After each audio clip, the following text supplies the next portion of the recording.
Kita 10 tahun yang lalu mungkin kita ada di depan Saudi, tapi dari sisi teknologi ya. Tapi kita seperti berjalan di tempat, sementara Saudi ini berlari terus. Mungkin dia sekarang ada di depan kita dalam sisi digital transformation.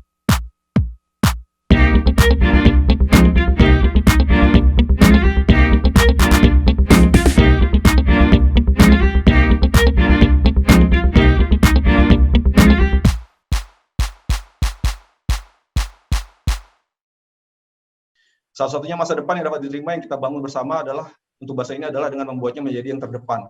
Nah, ini merupakan suatu tujuan yang nggak kaleng-kaleng ya istilahnya. Kalau istilah Indonesia, itu mereka nggak cuma minta berharap menjadi nomor 2 atau nomor 3, tapi terdepan di dunia. Dan ini bukan cuma lip service semata ya, karena dapat kita rasakan walaupun sebagai ekspat, bukan cuma warga Saudi. Contohnya adalah kemajuan dan perbaikan di segala lini secara digital ya. Ini kita nih, saya cuma pakai handphone untuk mengurus semuanya sekarang. Saya mau bikin appointment ke pemerintah untuk bikin SIM, saya cuma klik aja di handphone. Untuk melakukan pembayaran, saya mau minjem mobil di Arab Saudi, kalau kita mau pakai mobil teman, itu harus ada pendaftarannya secara terdaftar di pemerintah. Itu secara online aja. Dan itu semuanya dilakukan dalam 3 menit melalui aplikasi yang namanya Upshare. Upshare ini kalau kata teman yang di Saudi, itu artinya adalah, jadi kalau kita misalnya berjanjian sama teman ya, atau minta tolong sama teman, tolong dong, bisa nggak kamu membantu saya dalam hal ini? Insya Allah, kalau kata teman Saudi, itu pasti nggak beres. Tapi kalau dia bilang Upshare, itu beres.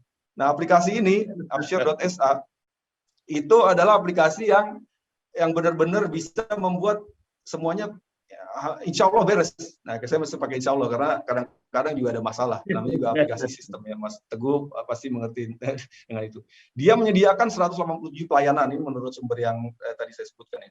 Nah, satu lagi adalah kebijakannya Saudi membuat SDAIA. Ini sangat penting ya karena dia platform ini otoritas tersendiri yang bertanggung jawab terhadap platform big data dan AI secara nasional. Dan dia memiliki NIC, Pusat Informasi Nasional.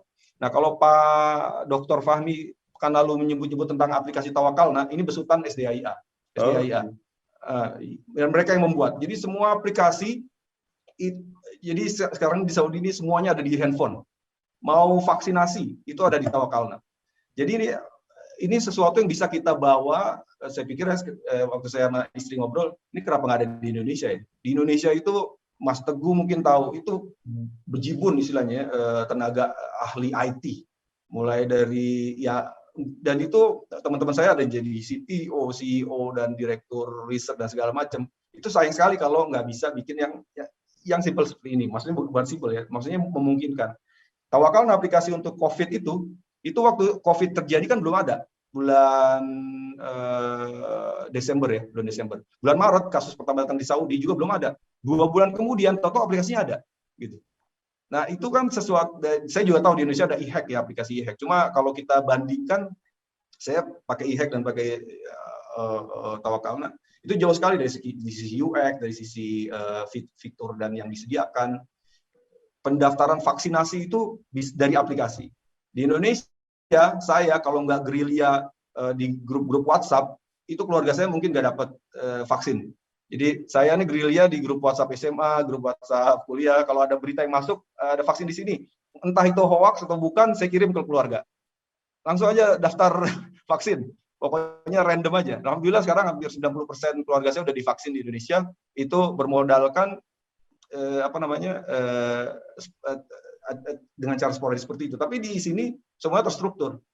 Kamu registrasi, dan ini bukan cuma buat warga Saudi, ekspat juga mendapatkan. Jadi semuanya secara merata. Jadi ini adalah suatu hal yang bagi saya, ini penutup, mudah-mudahan, ingin banyak sekali saya kemukakan, tapi waktunya juga tidak cukup. Nanti sesi closing statement ada, Mas? Ya, kita 10 tahun yang lalu, mungkin kita ada di depan Saudi, tapi dari sisi teknologi ya. Tapi kita seperti berjalan di tempat, sementara Saudi ini berlari terus. Mungkin dia sekarang ada di depan kita dalam sisi digital transformation. Itu aja dari saya. Terima kasih. Assalamualaikum warahmatullahi wabarakatuh.